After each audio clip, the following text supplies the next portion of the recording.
Bogz Studio. Today we're going to be screen printing, so we're back in the printmaking studio. I've got a prepared screen here. This is a screen that I use for my Bogzilla shirts, and we're going to print a hoodie today. I'm going to replace the painty hoodie, start a new one, and eventually we will run through the process of printing transparencies, coating screens, preparing for the photo emulsion process. We'll go through all those steps to get a screen like this. But I need to do this today, and that stuff takes time, so we'll prepare for that, and we'll do that another time. So we've done the screen stretching with the aluminum frames, and then that would actually be the next sort of step in the process in preparing for screen printing. But today we'll just print some screens, or print some screens. We'll screen print a couple of things, and yeah, we'll just see what develops. We might do some test prints, build up some textures, things like that as well. So.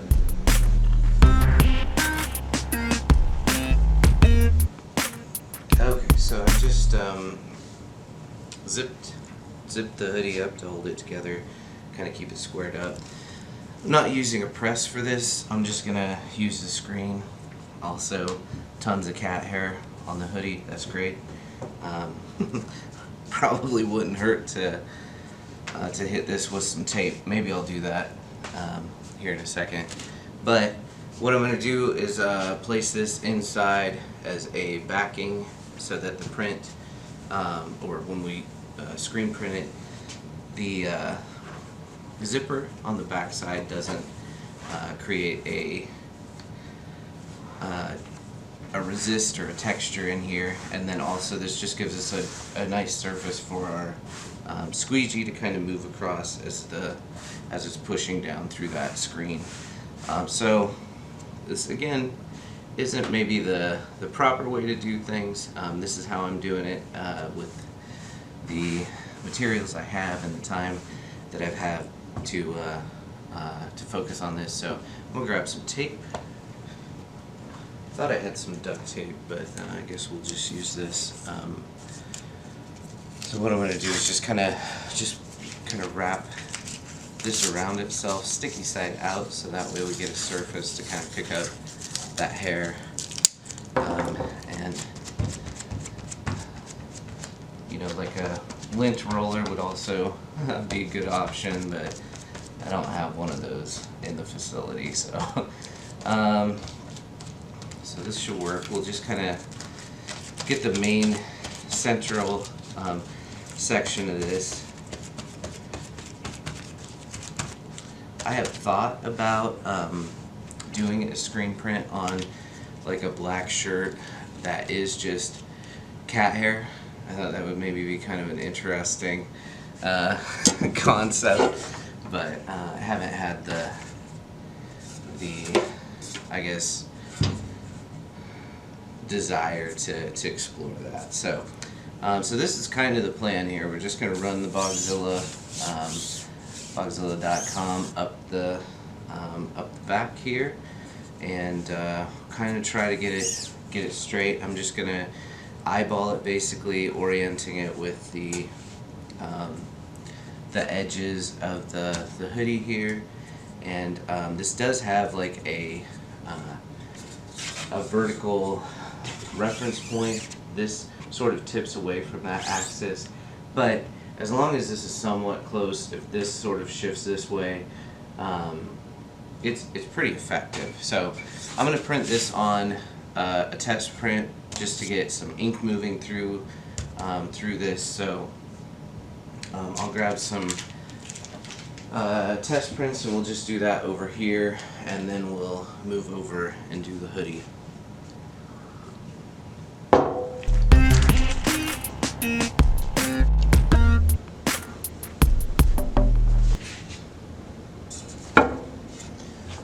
So what test prints are, they're just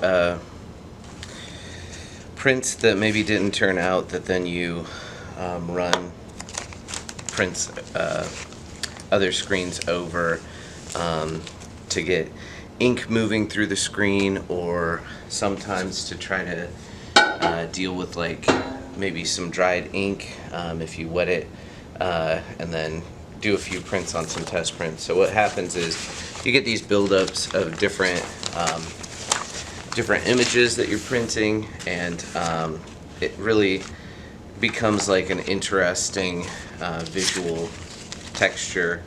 And so you can see that my most recent was this buffalo with the fresh of like a box of Krispy Kremes of Beastie Boys lyrics, a lyric from a Beastie Boys song, and printing that on with white on tone to varying degrees of success with this. So I'm just gonna grab a single one of these, probably one of the bigger ones,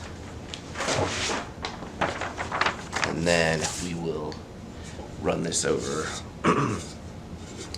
So again, the reason for this is just to get ink down into the mesh of the screen, and then when we take it over there, we know we're ready to pull some ink through. So this is all, I suppose I should show you that this is all taped off on the back, so you shouldn't have any bleed at the edges.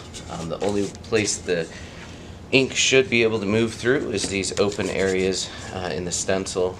And yeah, we'll just go ahead and put a little bit of this ink down. This is a fabric ink. This is Speedball.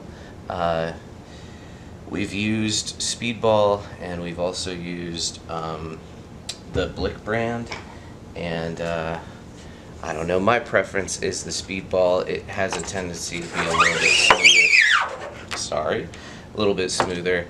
So that just flooded the screen, and then, you know, best case scenario, 2 hands on this, even pressure, bit of an angle. I have a tendency to not use proper form when I do this. So again, not necessarily a how-to, but it's a how I'm doing it situation. So pull that, and you can see that the inks move through. We've got a little bit of texture here and there where we might not have gotten complete full coverage, but we'll just push this ink back across to reflood. That way we're ready to move over to the shirt. And I tend to do multiple passes when I'm printing like fabric. I feel like 3, maybe 4 passes really make sure that the ink gets down into that surface, and that you get like all the detail, all the little halftone patterns and things like that. So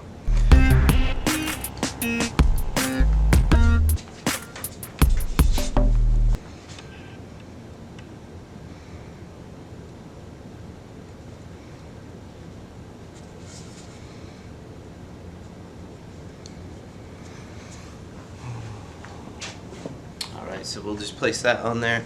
I'm gonna hold this down just to make sure it doesn't move on me, and then we'll just go ahead and pull this a few times.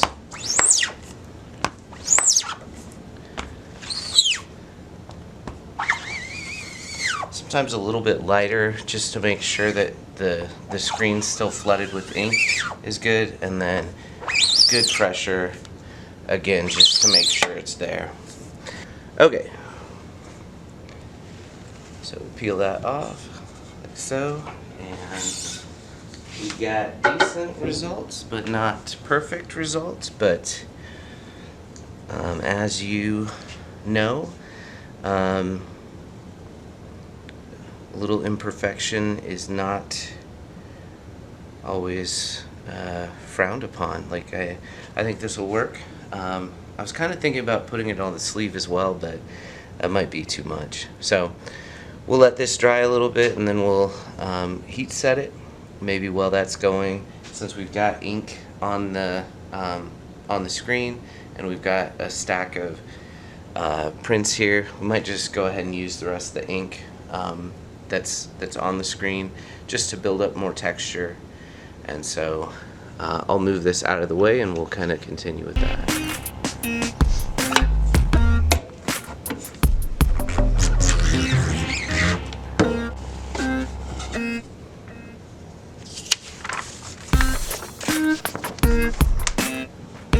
Fabric ink does have a tendency to kind of connect to the squeegee, stay on it, so sometimes you gotta get your spatula out and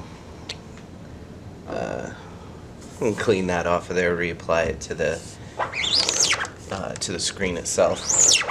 So I'm not flooding the screen between prints here. I'm just kind of doing like a technique of trying to force the ink down just as I pull the squeegee, and so it's going to be a little bit less maybe consistent with the coverage. So you can see here some of these letters kind of break up a little bit, but it's kind of an interesting texture. I don't mind that necessarily.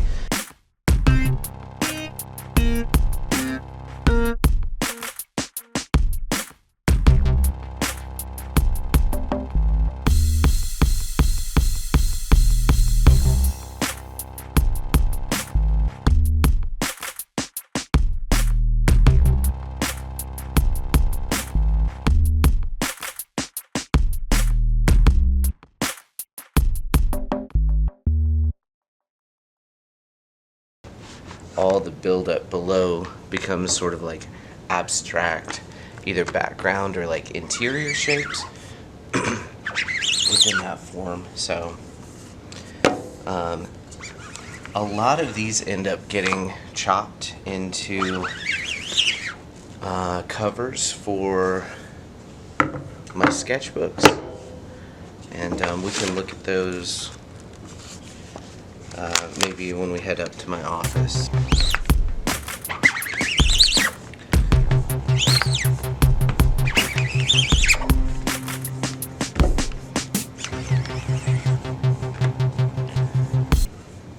And I should mention, because this is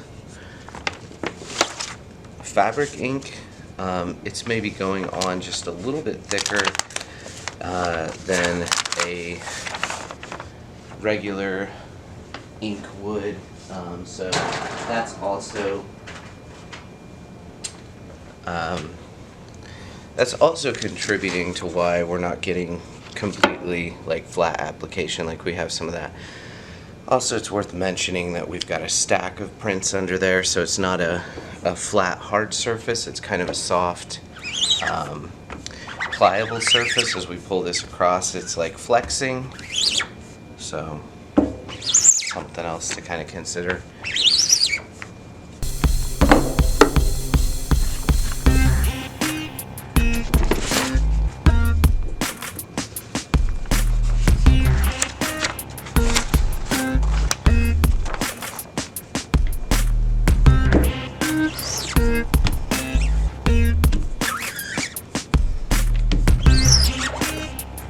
Alright, well, that's probably about all we're going to get out of this.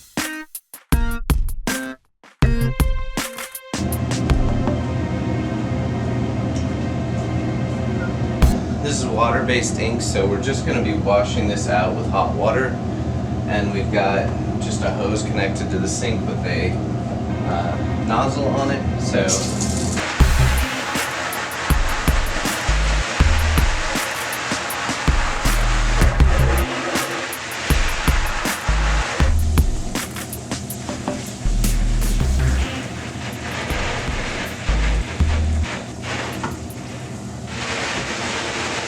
as the ink comes off, sometimes it'll leave just like a little bit of a residue, and so we'll just wipe those down with a paper towel when we head back out. On the screen itself, we want to make sure to get both sides, because sometimes you'll have a little bit of, especially with small details, you'll have a little bit of ink that maybe transfers out to the back of the screen.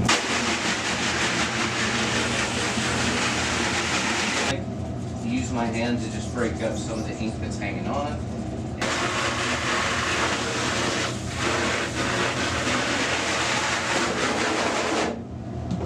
And like with this particular screen, I'm just gonna leave the tape on it. This is degreaser. This will help to cut any residual ink that might be in the screen. You don't want the ink to dry in the screen because it will basically become a stencil at that point. So we'll just go ahead and hit this with a little bit of a degreaser and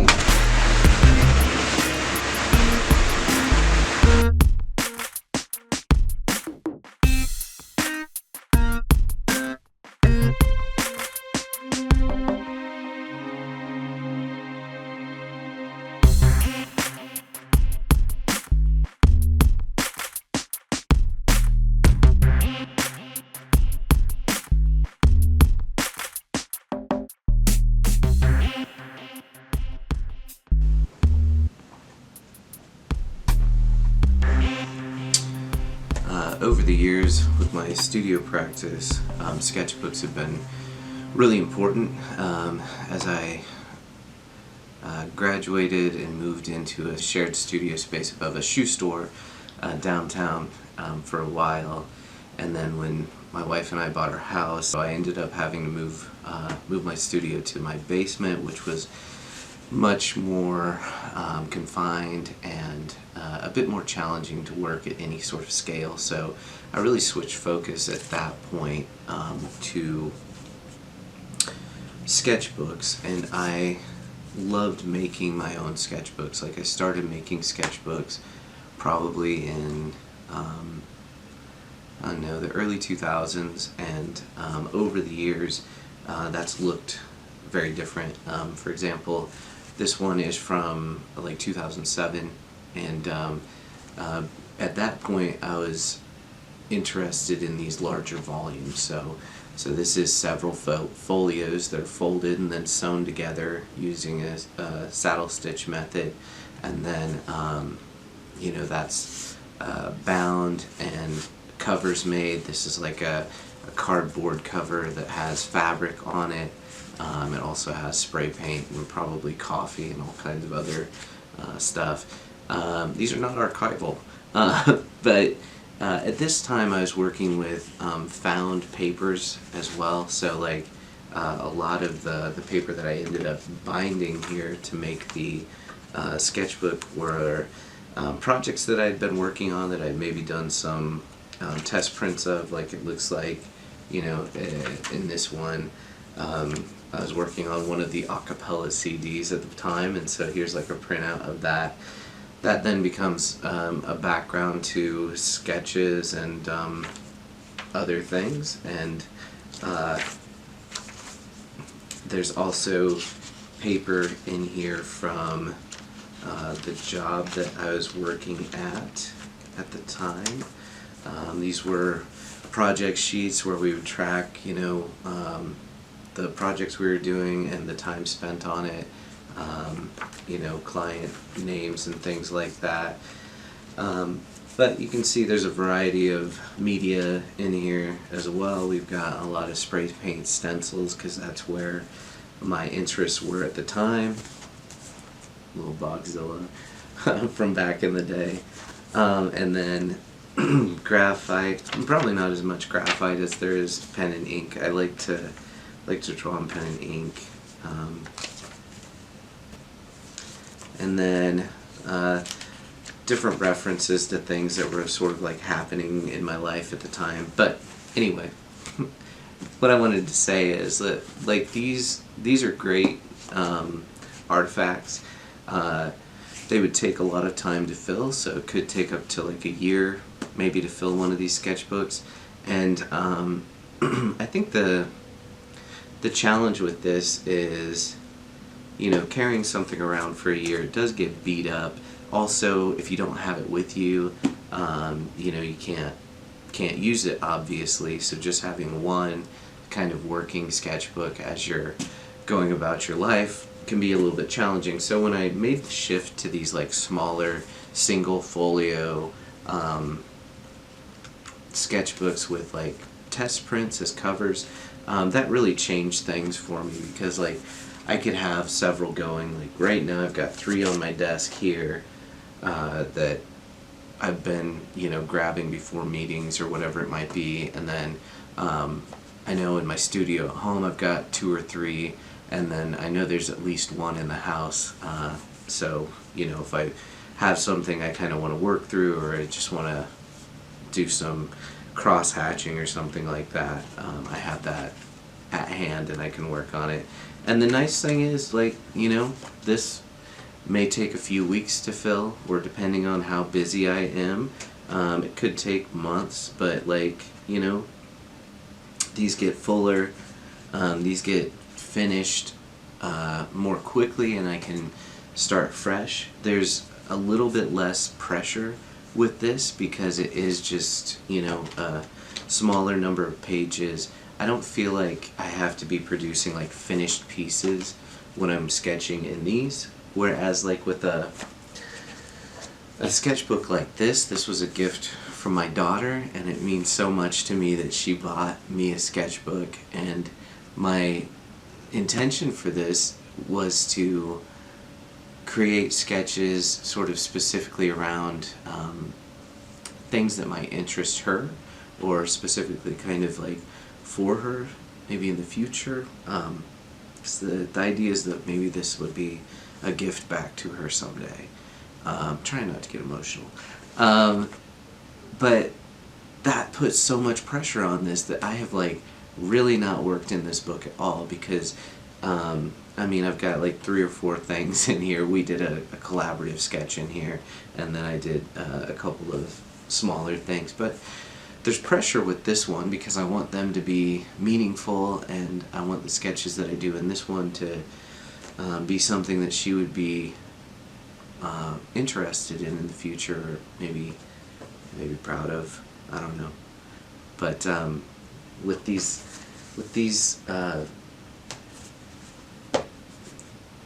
sketchbooks, there's not that same kind of pressure, so you can just work in them without thinking. Sometimes it's just nonsense. So I don't know. I just wanted to share that as we were thinking about these sketchbooks and how they work. I think sketchbooks are great things. I don't know, that they're ever going to be meaningful to anyone else. It's kind of just like a record of time passing in my life, I guess. I don't know that my kids will ever want to go through stacks of hundreds of sketchbooks for any reason. But yeah. This is a really simple process, though, as far as making these, and fairly inexpensive. I just most of them just have cheap printer paper in them, as opposed to any kind of heavier weight drawing paper. Sometimes I'll take old spiral bound sketchbooks and cut those down and use that paper for these, but it's kind of rare. I also had some graphing paper that I made a few books with. This stuff is a little bit, it's kind of fun to work with, pixelation. But it's a little bit hard to work with. What I do like about this, though, is that it's thick enough that you can work with Sharpie on it and not have any bleed through, really. So this page, the Sharpie's not coming through from the other side. So that's kind of a nice thing about this paper. It's it has a little bit of a, almost waxy finish to it. So, alright, well, that's my sketchbook pitch. So make a sketchbook, or if you have a sketchbook going, go work in it. Yeah, do some drawings, do some thinking on paper.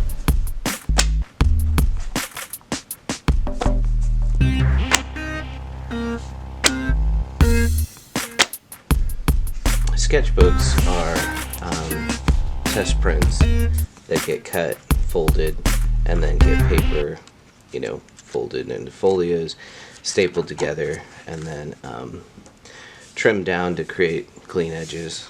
So this is what a lot of the test prints end up becoming. I like the aesthetic, I like the simplicity, and also I love the surface and how it, you can feel the texture. Yeah, so